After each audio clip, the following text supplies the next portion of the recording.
कल्पना कीजिए, एक ऐसा देव जिसके पास तलवार नहीं पाश है, जिसकी सेना नहीं हजार आंखें हैं, जिसका कोई मंदिर नहीं फिर भी वो हर जगह है। उनका नाम है वरुण, जल के देव, सत्य के पहरेदार, ब्रह्मांड के न्यायाधीश।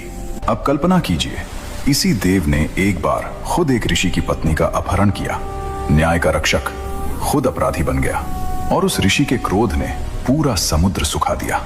इसी देव ने एक राजा को पुत्र दिया। राजा ने शर्त तोड़ी और वरुण ने उसके शरीर का जल ही दूषित कर दिया।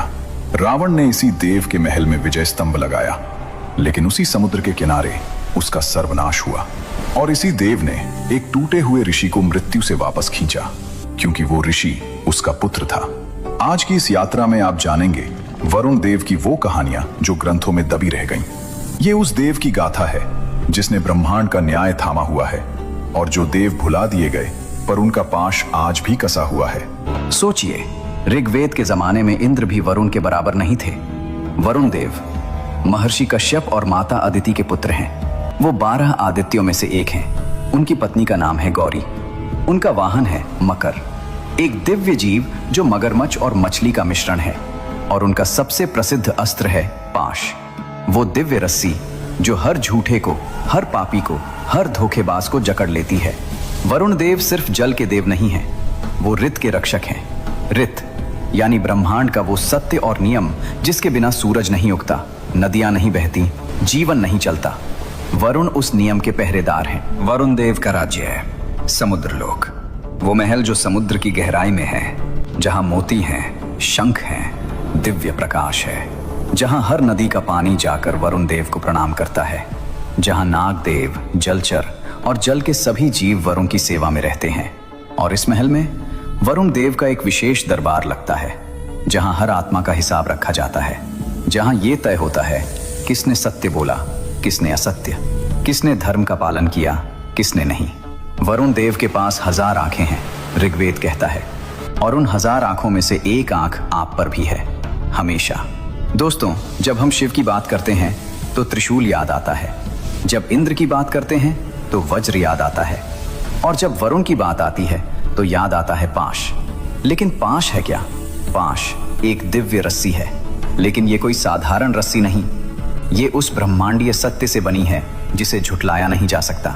जब कोई पाप करता है, जब कोई झूठ बोलता है, जब कोई किसी निर्दोष को कष्ट देता है, तब वरुण देव का पाश उस इंसान की तरफ पड़ता है, धीरे धीरे, बिना आवाज के, और एक दिन जकड़ लेता है। लेकिन क्या आप जानते हैं, यमराज के धर्मराज बनने से बहुत पहले वैदिक काल में वरुण देव ही वो सर्वोच्च सत्ता थे जो ये तय करते थे कि किसने धर्म का पालन किया और किसने नहीं, किसने सत्य बोला और किसने झूठ, किसने किसी का भला किया और किसने धोखा दिया। इसीलिए ऋग्वेद में ऋषि वरुण से प्रार्थना करते हैं, हे वरुण देव, अगर मैंने जाने अनजाने कोई पाप किया हो तो मुझे अपने पाश से मुक्त करो। यानी उस जमाने के लोग समझते थे पाप का फंदा लगता है धीरे धीरे, और वरुण ही उससे मुक्त कर सकते हैं। दोस्तों, महर्षि वशिष्ठ का नाम तो आप सबने सुना होगा। भगवान राम के गुरु, राजा दशरथ के कुल गुरु, सप्त ऋषियों में से एक। लेकिन एक बात है जो बहुत कम लोग जानते हैं, वशिष्ठ जी के 2 जन्म हुए। सुनिए ध्यान से। पहले जन्म में, सृष्टि के आरंभ में, ब्रह्मा जी ने अपनी संकल्प शक्ति से 7 महान ऋषियों को जन्म दिया। इन्हें कहा जाता है सप्त ऋषि, और इन्हीं 7 में से एक थे वशिष्ठ, ब्रह्मा के मानस पुत्र, महान तपस्वी, महान ज्ञानी। लेकिन एक दिन राजा निमि के साथ एक विवाद हुआ। राजा निमि ने वशिष्ठ जी को शाप दे दिया, और उस शाप ने वशिष्ठ जी को वो पहला शरीर छोड़ने पर मजबूर कर दिया। उनकी आत्मा ब्रह्मलोक चली गई, लेकिन उनका काम अधूरा था। धर्म को उनकी जरूरत थी, उन्हें वापस आना था, पर कैसे? यहीं से शुरू होती है दूसरी कहानी।